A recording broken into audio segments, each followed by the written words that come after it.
Ok, super. Eh ben, on va commencer. Donc, du coup, l'objectif du webinaire d'aujourd'hui, c'est de vous rappeler un petit peu comment sont déterminés les impôts locaux. C'est un peu d'actualité parce que vous avez dû tous, je pense, recevoir vos avis de CFE et vos avis de taxe foncière. Donc, du coup, l'objectif, c'est de vous montrer un petit peu comment regarder tout ça, comment sont calculées les valeurs locatives qui servent de base, et puis surtout ce que vous avez la possibilité de faire vis-à-vis de l'administration fiscale si éventuellement vous avez besoin d'un peu plus de détails ou vous n'êtes pas forcément d'accord. C'est parti, on est ensemble pour une demi-heure. Voilà, normalement ça devrait durer à peu près une demi-heure, pas forcément plus. Alors du coup, pour rappel, donc du coup les entreprises, elles sont soumises à des impôts locaux. Donc il y a deux types d'impôts locaux auxquels les entreprises sont soumises. Donc il y a la taxe foncière. Donc la taxe foncière, du coup, elle est due par l'entreprise ou le contribuable qui détient le bien immobilier au 1er janvier de l'année. Donc par exemple, la taxe foncière 2024 que vous avez reçue, elle correspond à la situation au 1er janvier 2024. Elle est notifiée du coup directement au propriétaire qui détient les locaux et elle est généralement refacturée aux locataires dans le cadre des baux commerciaux. Donc en gros, quand vous avez une SCI qui détient aussi les locaux d'exploitation, c'est la SCI qui reçoit la taxe foncière. Ou si vous êtes locataire de vos locaux, c'est votre propriétaire qui va recevoir la taxe foncière et qui probablement va vous la refacturer. En plus de la taxe foncière, vous avez la cotisation foncière des entreprises. Donc la cotisation foncière des entreprises, elle vise pas à taxer le fait que vous êtes propriétaire d'un bien, elle vise à taxer le fait que vous exercez une activité dans un bien immobilier. La période de référence pour la taxe pour la cotisation foncière des entreprises, c'est quelque chose d'important. C'est pas la situation au 1er janvier de l'année, c'est la situation au 31 décembre N-2. Ça veut dire que pour la CFE de l'année 2024, on va regarder la situation de l'entreprise au 31 décembre 2022. Donc ça, c'est assez important, notamment si vous avez fait des modifications entre 2022 et 2024.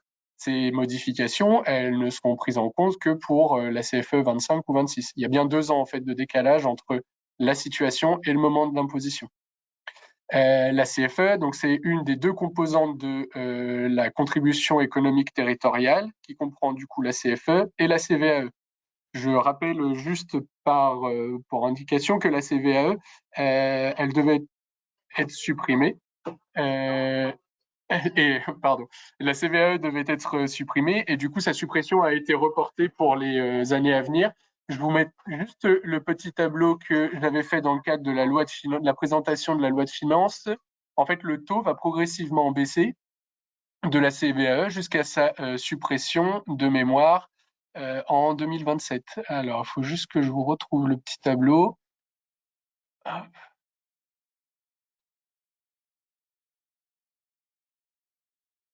Voilà.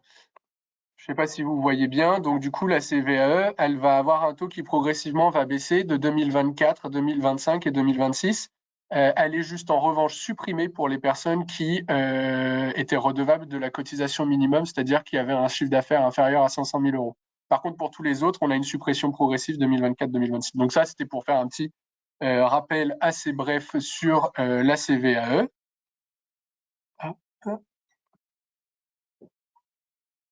Voilà. Donc, une fois qu'on a exposé les deux types d'impôts locaux que les entreprises sont susceptibles de payer, on va reparler de la base et de la modalité de calcul du coup de cette base-là. Donc, pour rappel, que ce soit la taxe foncière ou la CFE, la base, c'est la même, c'est la valeur locative cadastrale. En gros, la valeur locative cadastrale, ça correspond théoriquement au revenu qui serait attendu par le propriétaire au titre de la mise en location de son bien. Pour les locaux professionnels, on va dire, elle est déterminée de deux manières différentes. Donc, pour tout ce qui est locaux professionnels, donc type bureau, atelier, magasin, entrepôt, on est sur un tarif au mètre carré qui est appliqué à la surface des locaux. Ce tarif au mètre carré, du coup, il est déterminé en fonction de la nature du local, de son lieu de situation. Et la surface au mètre carré, bon, bah, en gros, c'est la surface plancher, mais qui bénéficie de différents abattements, de différents taux de coefficients de réduction. Pour les établissements industriels, la valeur locative, elle est déterminée sur la base du prix de revient des éléments d'actifs affectés à l'activité. Donc, prix de revient qui est retraité. Hein, je vous donne les bases comme ça, mais après, il y a des subtilités. Mais en gros, c'est pour vous donner un peu les informations générales. Donc, locaux professionnels, c'est un tarif au mètre carré appliqué à la surface des locaux en fonction de leur lieu de situation et de leur nature. Pour les établissements industriels, on est sur un calcul de valeur locative qui correspond au prix de revient des éléments d'actifs retraités. Donc bâtiments, construction et certains aménagements, outillages et matériels. En matière de CFE, en matière d'établissement industriel, pardon, quand la valeur des éléments d'actifs affectés à l'activité est inférieure à 500 000 euros, on détermine la valeur locative sur la base des mêmes règles applicables aux locaux professionnels. Donc c'est une petite subtilité à connaître, c'est-à-dire que quand vous avez moins de 500 000 euros d'éléments d'actifs affectés à votre activité, c'est les règles des locaux professionnels qui s'appliquent pour la détermination de la valeur locative. Et en matière de CFE, lorsque la valeur locative qui sert de base au calcul, elle est inférieure à la base minimum qui est potentiellement votée par les collectivités publiques, votre CFE, elle est plus déterminée en fonction de la valeur locative de vos biens immobiliers, elle est déterminée en fonction du chiffre d'affaires. Ce qui veut dire en gros que pour les clients, pour les contribuables qui sont dans ce cas de figure-là, il n'y a pas vraiment d'enjeu à aller contester la valeur locative qui sert de base au calcul de la CFE dès lors que en fait, c'est un barème en fonction de votre chiffre d'affaires qui s'applique. Je vous montre juste parce que j'ai pris justement un exemple pour vous dire où regarder pour savoir si vous êtes en cotisation minimum ou pas sur votre avis de CFE. Il faut juste que j'arrive à quitter ça. Voilà. Donc j'ai pris un avis de CFE normalement qui n'est pas là. Alors, je vais vous donner. Je l'ai pas. Je vous montre en fin de webinaire pour vous donner l'indication parce que je le retrouve pas. Je pensais l'avoir téléchargé. Voilà, je vous ai donné ensuite un petit exemple du coup par rapport aux deux différents types de locaux que vous pouvez avoir. Donc quand vous êtes dans un local commercial, par exemple, je vous ai donné un bureau situé en centre-ville de Saint-Étienne avec une surface de 150 mètres carrés. Donc la valeur locative cadastrale, elle est calculée sur la base d'un tarif de 104 euros par mètre carré. Donc pour 150 mètres carrés, on aura une valeur locative cadastrale qui sera de 15 600 euros. Pour ce qui est de la détermination de la taxe foncière, on a un abattement de 50%. Donc la base, dans ce cas-là, serait de 7 800 euros. En ce qui concerne la valeur locative pour la CFE, là, on n'a pas d'abattement. Donc la base serait de 15 600 euros. Ce serait cette base-là qui s'applique pour la CFE pour le calcul de l'imposition, sauf si cette valeur-là est inférieure au barème de la cotisation minimum votée par les communes. Dans ce cas-là, vous repassez en calcul selon votre chiffre d'affaires. Donc la valeur locative compte plus. Pour les établissements industriels, par exemple, vous avez un établissement industriel qui est situé à Andrézieux-Boutéon et qui est composé d'éléments d'actifs achetés en 2000 pour un prix de 800 000 euros. On aura une valeur locative cadastrale de 800 000 fois 4%. Donc 4%, c'est un taux qui est donné pour les biens immobiliers qui ont été acquis après 1976. Et on a un coefficient de revalorisation parce que du coup, chaque année, l'administration fiscale publie un coefficient de revalorisation qui se calcule depuis la date d'acquisition. Et donc, dans ce cas-là, on aurait une base qui serait de 48 256 euros. En matière de taxe foncière, comme pour les locaux commerciaux, on applique un abattement de 50%. Donc, la base finale pour le calcul de l'impôt est de 24 218 euros. Pour la CFE, s'agissant d'établissements industriels, on applique une décote de 30%. Donc là, la valeur locative qui servirait de base pour la CFE serait de 14 477 euros. Encore une fois, sous réserve que cette valeur locative-là n'entraîne pas l'application de la cotisation minimum avec un barème de calcul sur la base de votre chiffre d'affaires. C'est toujours ça le raisonnement à avoir. Donc ça, c'est pour les modalités de calcul. Donc, alors les modalités de calcul qui sont données, elles sont très générales. Hein. Il y a des subtilités qui s'appliquent, mais c'est pour vous donner un ordre d'idée. Pour ce qui est de la valeur locative des locaux commerciaux, je vais vous montrer le site internet qui pourrait être utile dans le cadre d'éventuelles démarches de contrôle. Donc l'administration fiscale, elle publie toutes les données sur son site. Donc du coup, il suffit de taper révision des valeurs locatives des locaux professionnels pour arriver sur le site de l'administration fiscale. Et là, du coup, vous avez une liste en fonction de lieux de situation. Donc, par exemple, je prends le 42, parce qu'on a beaucoup de clients dans le 42.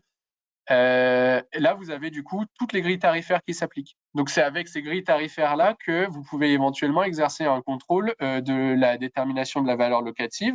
Donc, je vous en ouvre une pour vous montrer. Donc, une grille tarifaire, en fait, elle va se présenter avec les différentes classifications de biens immobiliers. Donc voilà, là vous avez toutes les catégories, donc atelier 1, atelier 2, atelier 3, bureau 1, 2, 3. Vous avez les définitions que vous pouvez trouver assez facilement sur le site des impôts. Donc en fonction de la catégorie dans laquelle vous vous situez et du secteur dans lequel vous êtes, vous avez un tarif au mètre carré qui est déterminé et que vous devez appliquer à votre surface éventuellement corrigée. Il y a des coefficients de pondération à appliquer, je rappelle, c'est pas du tout la surface telle qu'elle ressort du plan. Il y a des éléments qui sont considérés comme des surfaces principales, des surfaces secondaires, des parkings, et chaque élément a potentiellement un coefficient de correction qui permet de ne pas retenir forcément la surface réelle, mais une surface un peu minorée. Donc ça, c'est pour les locaux professionnels uniquement. Donc vous avez les grilles tarifaires, vous avez ensuite les coefficients de localisation. Donc ça, c'est en fonction de votre lieu de situation, vous majorez potentiellement votre prix au mètre carré ou vous le minorez. Tout va dépendre de la situation. Donc je vous laisserai aller voir si ça vous intéresse. Et vous avez normalement les secteurs. Donc là, voilà, vous avez la détermination de votre secteur. Donc il y a 6 ou 7 secteurs. Et les secteurs, par exemple, sur Andrézieux-Boutéon, comment on détermine le secteur en fonction de la parcelle cadastrale. Donc là, par exemple, si vous êtes sur les parcelles AA, vous êtes en secteur 4. Du coup, dans la première grille que je vous ai montrée, il faudra aller voir le tarif au mètre carré applicable en secteur 4 en fonction de la catégorie dans laquelle vous êtes. Ça, c'est pour les valeurs locatives des locaux professionnels. Pour les locaux, pour les établissements industriels, là, il suffit de reprendre les éléments de bilan à l'origine de l'activité. Donc, c'est vraiment la valeur d'origine. Ce n'est pas la valeur nette comptable après déduction des amortissements. Et là encore, il y a aussi des spécificités. Donc, tous les éléments ne sont pas à prendre en compte. Mais ce qui veut dire quand même que dans la mesure où vous pouvez corriger, c'est bien parfois de faire un nettoyage des éléments d'actifs pour avoir une vision claire et éventuellement corriger la valeur qui est prise en compte. Imaginons que vous vous soyez séparé d'un outillage ou d'un matériel qui était pris en compte dans la valeur locative. Si vous informez pas l'administration fiscale qu'il a disparu, l'administration fiscale continue de vous taxer en tenant compte de cet élément-là. Donc, il y a un travail parfois à faire de nettoyage de certains éléments. Il faut bien faire le tri pour savoir ce qui est encore là ou ce qui n'est plus là pour éventuellement faire des corrections. C'est l'administration fiscale, en fait, elle va se baser sur la base des formulaires qui auront été adressés. Donc là, j'ai fait un petit point sur les formulaires. Du coup, il faut savoir que dans les 90 jours de l'achèvement d'un bien immobilier, il faut normalement envoyer un formulaire à l'administration fiscale pour l'informer de la consistance des locaux que vous avez créés. La date d'achèvement, c'est important. Elle correspond à la date à partir de laquelle le bien peut être utilisé à son usage prévu, même s'il reste encore des travaux. Généralement, on a l'habitude d'envoyer la déclaration d'achèvement et les formulaires au moment où on met en location le bien. Parfois, en fait, l'achèvement devrait être constaté plus tôt. Bon, alors après, en termes d'expérience, je n'ai jamais vu de problématique par rapport à ça. Mais voilà, il faut savoir que la date d'achèvement, c'est vraiment techniquement quand vous avez le sol, les 4 murs, que vous avez installé l'électricité et l'eau, en gros, peu importe que le bien soit totalement terminé ou pas. Et vous devez aussi informer du coup l'administration fiscale des différents changements et modifications qui interviennent dans vos locaux. Et notamment un point hyper important, je pense, quand vous achetez un ensemble immobilier, il faut savoir que vous récupérez aussi la situation qui a été déclarée par l'ancien propriétaire. Ça veut dire que quand vous achetez un ensemble immobilier, l'administration fiscale, elle ne fait pas une mise à jour d'elle-même. En fait, elle va continuer de baser le calcul de ses impositions sur ce que le précédent propriétaire avait déterminé. Donc là, quand vous achetez un ensemble immobilier, c'est vrai que c'est pas mal éventuellement de demander à l'administration fiscale les modalités de calcul pour pouvoir voir si la situation qui était déclarée par votre locataire, par l'ancien propriétaire, était bonne ou mérite d'être corrigée, à corriger effectivement, par contre en votre faveur si jamais il y a une correction à faire en votre faveur. Voilà. Donc, je vous ai mis la liste des formulaires à souscrire. Donc, pour les locaux professionnels, quand vous achetez un local professionnel, donc vous devez souscrire le formulaire 6660 Rêves, que je vais vous montrer.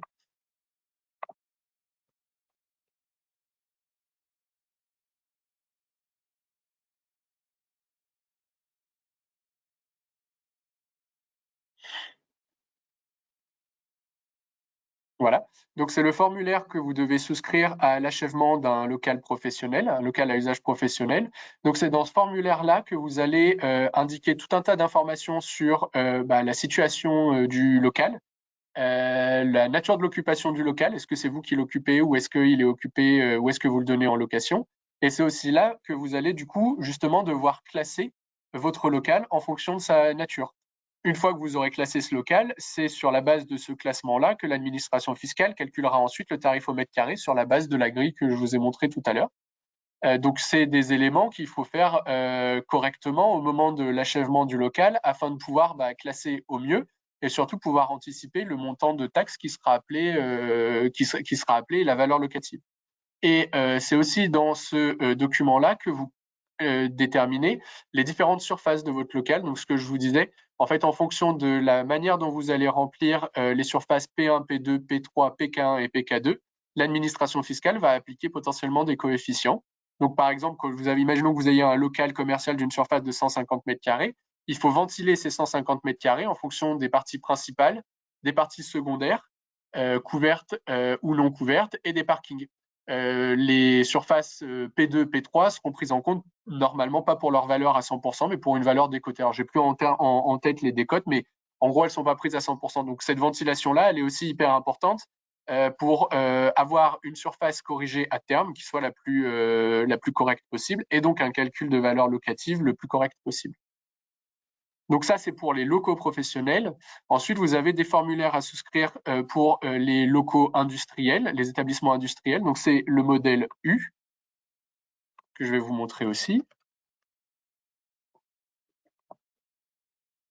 Donc dans le modèle U, ça se présente à peu près pareil. La seule différence, c'est que comme vous êtes, comme la valeur locative cadastrale, elle est déterminée sur la base du prix de revient des éléments d'actifs affectés à l'activité, on va vous demander du coup de lister l'ensemble des immobilisations qui doivent être prises en compte. Avec ici un point hyper important qui concerne l'outillage et le matériel. Tous les outillages et tous les matériaux, tous les postes outillage et matériel ne sont pas à prendre en compte. Il y a une notion assez spécifique qu'il faut analyser qui concerne les biens d'équipement spécialisés. Donc certains outillages et matériels ne doivent pas être inclus dans la détermination, dans cette liste-là, et donc ne doivent pas être soumis à la taxe foncière ou à la CFE. Donc c'est pareil, en fait, quand vous remplissez ce formulaire-là, il faut bien être vigilant aux éléments que vous indiquez, parce que du coup, ces éléments serviront de base au calcul de la valeur locative. Et vous êtes tenu d'informer l'administration fiscale des changements, donc notamment les changements pour les locaux industriels vont se faire via le modèle IL. Donc le modèle IL, c'est les changements d'affectation de locaux que je vous montre ici. Voilà, donc c'est à l'aide de ce formulaire que vous allez indiquer ce qui a pu se passer sur vos établissements industriels. Donc, par exemple, démolition totale, démolition partielle ou changement d'affectation. Et vous remplissez du coup l'ensemble des éléments qui sont demandés. Donc ça, c'est des formulaires qu'il faut connaître parce que c'est des formulaires que vous allez être potentiellement amené à souscrire ou que vous avez déjà potentiellement souscrit. Et une fois que vous l'avez souscrit, en fait, c'est le formulaire qui va servir de base en fait à l'administration fiscale. Donc c'est hyper important de le souscrire correctement dès le départ. En matière de CFE, normalement, vous avez l'habitude, quand vous créez un établissement, vous recevez automatiquement de la part de l'administration fiscale le formulaire 1447C. Ce formulaire, en fait, il vous permet de mentionner tout un tas d'informations qui servira au calcul de la CFE, mais également au calcul des éventuelles exonérations auxquelles vous pourriez prétendre en matière de CFE, parce qu'il y a des exonérations qui s'appliquent par exemple pour les établissements nouveaux ou pour les locaux qui sont situés dans des zones particulières. Donc, je vous montre ça. Voilà, donc normalement, cette première partie, elle est pré-remplie par l'administration fiscale. Et ensuite, c'est dans cette partie-là que vous devez renseigner tout un tas d'informations. Donc, est-ce que vous créez un établissement? Est-ce que cet établissement résulte d'un transfert d'activité ou d'un apport, d'une scission, d'une fusion? Et là, vous renseignez certains éléments d'information, donc notamment d'effectifs, de chiffre d'affaires, et certains renseignements pour indiquer du coup à quel moment vous avez commencé l'exploitation. Et c'est surtout cette partie-là qu'il faut remplir correctement. Donc, c'est pour les nouveaux établissements. vous avez tout un tas de renseignements à mentionner sur la nature du local, sa superficie, les affectations des différentes superficies, qui est le propriétaire, qui est le locataire, et vous avez ce cadre-là, le cadre D, qui, lui, va correspondre à toutes les exonérations possibles. Donc, c'est hyper important de cocher, de se renseigner sur les exonérations possibles, parce qu'il y a certaines exonérations qui sont votées ou non par les collectivités locales. Donc, en gros, quand vous remplissez ce formulaire, il vaut mieux cocher les demandes d'exonération. Comme ça, si votre commune a voté l'exonération, elle sera appliquée. Voilà. Donc ça, c'est le 1447C, c'est celui qui vous est envoyé à l'origine lors de la création d'un établissement pour le calcul de la CFE. Spontanément, vous pouvez envoyer le formulaire 1447M qui, lui, vise à informer les modifications relatives à la CFE. Une fois qu'on a dit ça, donc du coup, on sait comment est calculée la valeur locative qui sert de base aux impositions. On sait qu'il y a des formulaires à remplir. Maintenant, comment vous faites, en gros, quand vous recevez vos avis de taxes foncières et vos avis de CFE pour exercer potentiellement un contrôle sur la base à partir de laquelle l'administration fiscale vous a taxé. Quand vous recevez un avis de taxe foncière ou un avis de CFE, en gros, vous avez zéro information. Le seul élément que vous avez au niveau de la taxe foncière, notamment, c'est, je vais vous le montrer ici, c'est la base en fait sur laquelle les taux des différentes communes sont appliqués. Exemple taxe foncière. Hop. Non, alors ça, je crois que c'est un lien qui est payant. Je vais vous en trouver un autre. Voilà. Quand vous ouvrez votre taxe foncière, en fait, vous avez tout en haut, donc vous avez le taux des communes et vous avez une ligne base. Donc, c'est vraiment cette ligne base qui sert de calcul à l'imposition. Et du coup, elle n'a aucun détail a priori sur l'avis d'imposition que vous recevez. Voilà. Ici, vous voyez, c'est la ligne base. Donc, en fait, quand vous recevez votre taxe foncière, le premier regard que vous devez avoir quand vous voyez une augmentation, c'est pas tant les histoires de taux, parce que les taux de toute façon sont votés par les communes, donc vous avez vraiment zéro marge de manœuvre. Donc si vous avez un écart d'imposition qui est lié à un écart de taux, bon en fait l'écart de taux il existe, de toute façon vous pouvez rien faire. En revanche, si vous constatez que l'écart d'imposition il n'est pas uniquement lié à l'écart de taux, mais que vous avez aussi une base qui va différer d'une année à l'autre, c'est là que vous devez vous interroger et c'est là que vous devez faire du coup la démarche de demander à l'administration fiscale le détail de calcul de cette valeur locative. Pour faire cette demande-là, il faut passer par l'espace professionnel, la messagerie de l'espace professionnel ImpôtGouv. La problématique que vous avez, c'est que vous, en tant que locataire, vous n'avez pas le droit de le faire. Vous devez passer par votre propriétaire. Donc ça, c'est facile quand vous êtes dirigeant d'une entreprise qui est locataire de locaux et que vous êtes dirigeant par ailleurs de la SCI de ces locaux-là. Parce que du coup, vous passez par la messagerie sécurisée de votre SCI pour demander le détail de calcul à l'administration fiscale.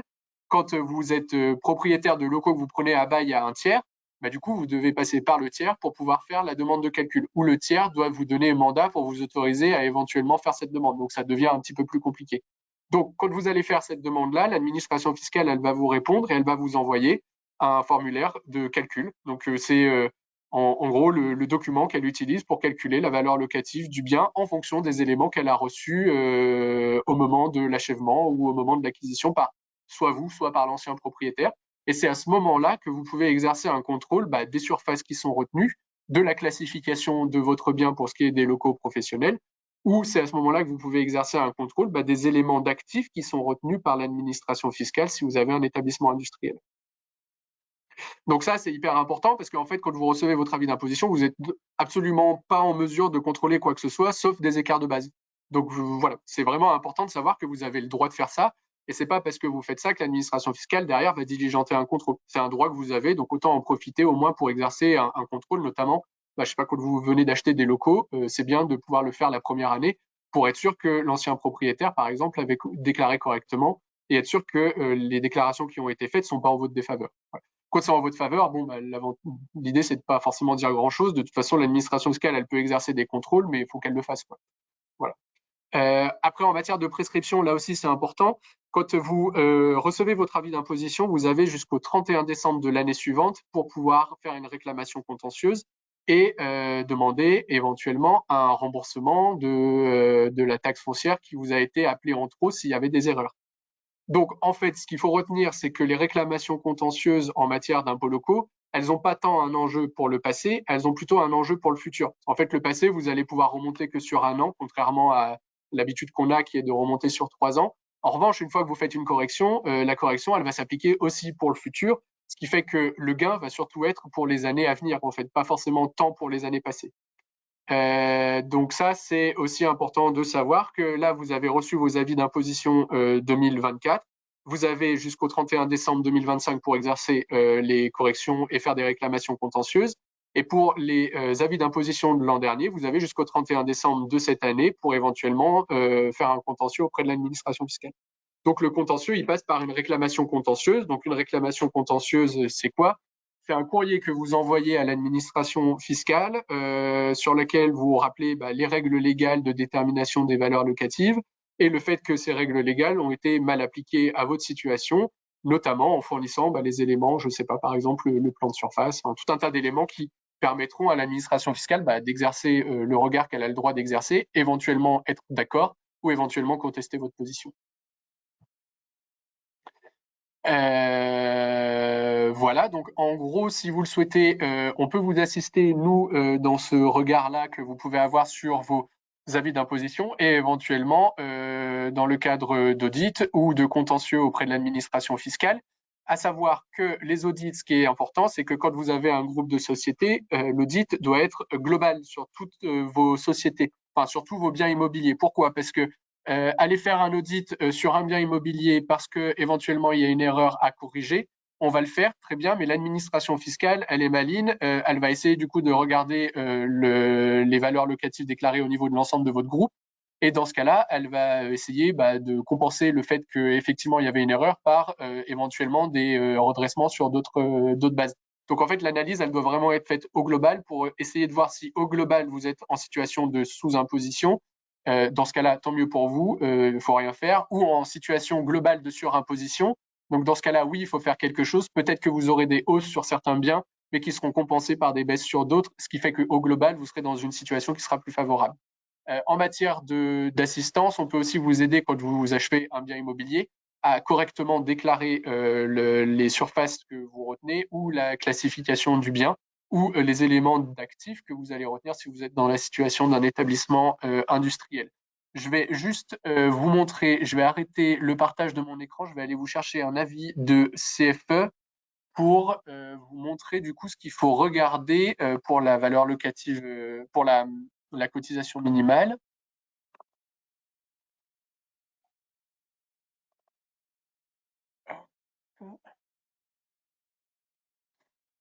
Alors,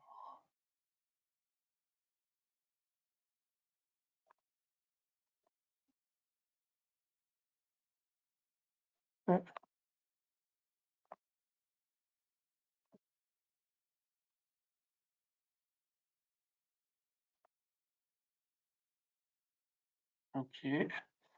Alors, je vais repartager. Voilà. Donc, quand vous recevez votre avis de CFE, donc par exemple l'avis 2024, vous regardez dans ce cadre-là, le premier, celui qui est sur la deuxième page, et c'est là qu'en fait vous voyez du coup la valeur locative cadastrale qui a été retenue pour le calcul de l'imposition, et c'est là que vous voyez par exemple dans le cadre de ce client-là, la valeur locative est inférieure à la base minimum applicable en fonction du chiffre d'affaires. Du coup, c'est la base minimum applicable en fonction du chiffre d'affaires qui a été appliquée à ce client. Donc, dans un cas comme celui-ci, en termes de contestation, il n'y a rien à faire. De toute façon, c'est pas calculé sur la valeur locative, c'est calculé en fonction du chiffre d'affaires. Donc, en fait, après, l'administration fiscale, elle applique bêtement à ce chiffre d'affaires-là le pourcentage voté. Sachant que les barèmes de base minimum, ils diffèrent d'une commune à l'autre. Autant vous dire que pour trouver le barème qui est déterminé par votre commune, c'est un peu la croix et la bannière, parce que toutes les communes n'ont pas un site internet assez bien fait pour publier toutes les délibérations du conseil municipal. Donc, du coup, c'est un peu galère. Mais en réalité, il n'y a pas d'enjeu particulier, parce qu'en fait, c'est un barème. Donc, voilà. Donc ça, dans un premier temps, quand vous recevez votre avis de taxe foncière, regardez votre avis de CFE, regardez ici. En matière de CFE, il n'y a peut-être pas d'enjeu. En revanche, en matière de taxe foncière, ça vaut peut-être le coup de regarder si la valeur locative déterminée, elle est intéressante ou pas. Mais du coup, ce sera plutôt pour le propriétaire, donc potentiellement la SCI qui est propriétaire des locaux, que ça aura un enjeu, moins pour vous en tant qu'exploitant, puisque vous serez soumis qu'à la CFE, sauf à vous faire refacturer la taxe foncière par le locataire. Et dans ce cas-là, oui, il y a aussi un enjeu. Mais soit vous le maîtrisez parce que vous êtes aussi propriétaire des locaux en étant associé de la SCI, soit vous le maîtrisez pas parce que votre propriétaire est un tiers. Du coup, là, c'est un peu plus compliqué. Voilà. On a fait le tour de ce webinaire. Je ne sais pas si je suis allé trop vite, mais en tout cas, si vous avez des petites questions, n'hésitez pas à passer par le chat ou à peut-être réactiver votre micro si éventuellement vous voulez poser une question. Soit je vous réponds tout de suite parce que je suis en mesure de répondre tout de suite, soit du coup, je vous propose de vous recontacter si jamais j'ai besoin de faire 2-3 recherches ou que c'est des questions un peu plus compliquées.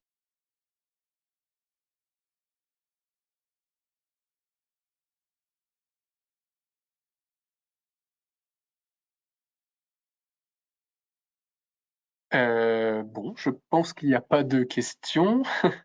Bon, en tout cas, n'hésitez pas à revenir vers nous si jamais. Donc, vous avez nos coordonnées qui s'affichent ici. Vous pouvez nous envoyer un mail ou si vous avez des interrogations, vous pouvez aussi passer par votre comptable habituel qui nous fera remonter les éventuelles demandes ou vous donnera nos coordonnées pour éventuellement nous contacter. L'idée du webinaire, c'était de leur donner une définition un peu générale de ce qu'il faut regarder, de ce qu'il faut entendre par valeur locative cadastrale pour vous donner déjà les premières bases de contrôle et puis surtout de vous informer que vous avez le droit de faire quelque chose pour pouvoir rectifier les bases, notamment en passant par l'administration fiscale. Voilà. Normalement, en termes de webinaire, n'hésitez pas à consulter vos mails. Il y aura un prochain webinaire qui sera fait normalement en novembre sur la TVA. Donc là, ce sera pareil, ce sera un webinaire pour vous donner des informations générales sur la TVA, sur les différentes règles d'imposition à la TVA selon que vous faites une livraison de biens et une prestation de service, et surtout sur certaines obligations déclaratives qui ne sont pas toujours respectées. Donc, n'hésitez pas à assister à ce webinaire. Ça durera aussi une demi-heure comme celui-ci. Et ça permet surtout de susciter peut-être des interrogations de votre part sur des choses que vous estimez peut-être pas faire correctement, ou en tout cas là pour les impôts locaux sur le faire attention un peu aux valeurs locatives qui vous sont qui servent de base. Voilà. Merci à tous d'avoir participé et puis au mois prochain pour le prochain webinaire ou pour d'autres questions. Merci.